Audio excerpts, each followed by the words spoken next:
At 3:14 a.m., a 110-pound Doberman that nobody wanted, labeled aggressive, returned by 3 families, abandoned for 287 days, was patrolling a small house in Asheville, North Carolina. The kitchen camera caught what he did every single night, and what Maya saw on that footage 9 days later left her shaking. Maya Hartwell didn't believe in second chances, not after the divorce, not after she drove 947 miles from Atlanta to a small rental house in Asheville with a leaking sink and a silence that filled every room. She was 34, freelancing as a graphic designer, with a refrigerator that held 3 things and a bed that took up half the master bedroom and felt twice as empty as the whole house. She wasn't planning to adopt a dog. She was planning to survive the next 6 months. Then on a Saturday in October, she stopped at a small county shelter outside Hendersonville to drop off old towels. She wasn't going inside. She told herself that twice in the parking lot. She walked inside anyway. In Kennel 7, sitting at the very back, was a chocolate Doberman, 110 pounds of solid muscle, a copper chest, ears that stood like sharp blades, and eyes that had stopped expecting anything. His name was Bear. He had been at the shelter for 287 days. The manager, Linda, didn't sugarcoat it. 3 families. The first returned him after 9 days because he barked at their kids. The second kept him 3 weeks, then said he was too much. The third lasted 6 days. They said he was aggressive. He's not. He's just been left too many times. Maya stood in front of the kennel for 11 minutes.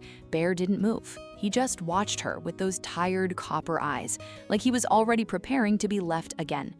"I'll take him," Maya said. Linda looked up. "You sure? He comes with a label nobody wants to read." "So do I," Maya said.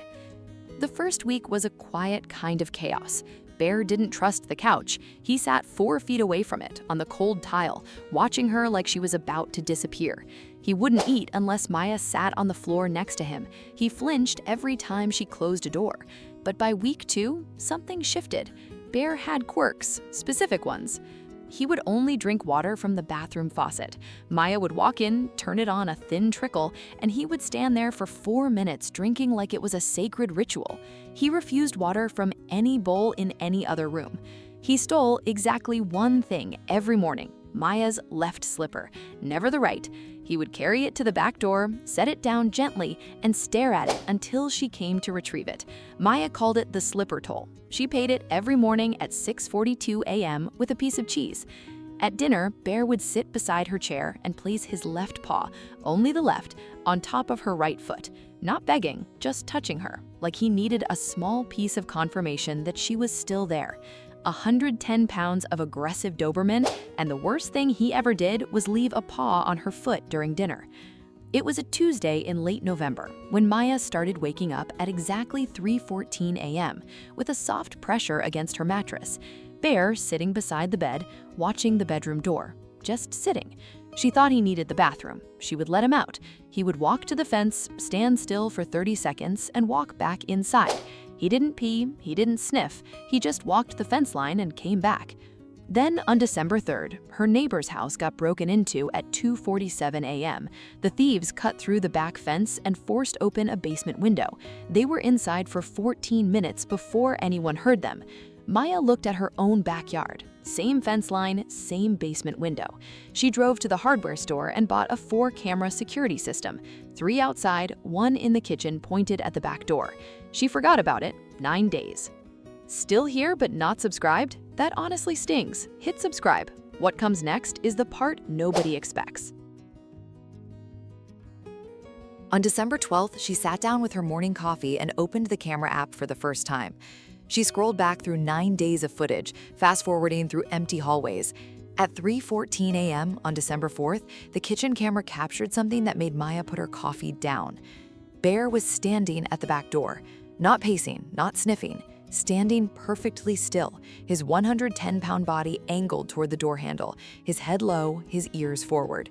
He stood there for 11 minutes and 40 seconds without moving a muscle. Then he walked the perimeter of the kitchen, checked the window above the sink, and returned to her bedroom. She scrolled to the next night. Same thing, 3:14 a.m., same exact circuit, every single night, for 9 nights straight. Maya watched 11 nights of footage that morning. Her hands were shaking by the end of it. Bear wasn't anxious. Bear was patrolling. She called Linda and asked about Bear's history. Linda paused for a long time. His first owner was a retired police officer in Charlotte. Bear was trained as a personal protection dog before he was a year old. The officer died of a heart attack in 2021. The family didn't want him. That's how he ended up with the first family that surrendered him. Maya didn't say anything for a long moment. He wasn't aggressive, Linda said softly. He was working, and nobody understood it. Then on January 19th at 3:11 a.m., Bear didn't follow his usual circuit. Maya woke up because Bear was barking, not his soft alert bark. This was a deep, brutal sound that vibrated through the floorboards and made the windows shake. She grabbed her phone, ran to the kitchen, and saw him at the back door with his hackles raised, every muscle in his 110-pound body locked against the door. The motion light in the backyard had triggered. Maya looked through the kitchen window and saw a man crouched against the back fence, holding a crowbar. He was staring directly at the basement window, the same kind the thieves had cut through 7 weeks earlier. He saw Bear through the glass. He didn't run, he froze. Bear was on his back legs now, front paws against the door, 6 feet of solid Doberman pressed against the glass, teeth visible, eyes locked onto the man like he had been waiting for this exact moment for 287 days in a shelter and 4 months in this house. The man didn't climb back over the fence. He fell over it. He left his crowbar in the grass. The police came at 3:47 a.m. They found 2 more break-ins on the same street that night. One house had no one home. The other had a 71-year-old woman sleeping alone while her back door was pried open. Maya's house was the only one untouched. The officer looked at Bear, sitting beside Maya's leg with his copper eyes calm again, and said, "Ma'am, that dog probably saved your life tonight." Maya didn't respond.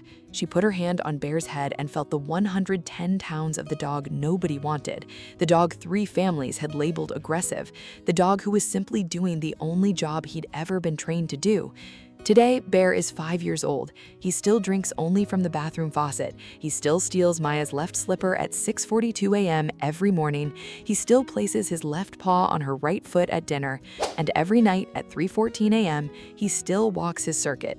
Back door, kitchen window, hallway, bedroom door, and back. Maya has never turned the camera off. She watches the footage not because she's looking for danger, but because she wants to remember what loyalty looks like at 3:14 in the morning when nobody else is watching. Some dogs aren't aggressive. They were trained for a job, then forgotten, mislabeled, rejected, until someone finally read the right label. Bear didn't need a 5th chance. He needed someone to recognize him. Some dogs don't need to be rescued.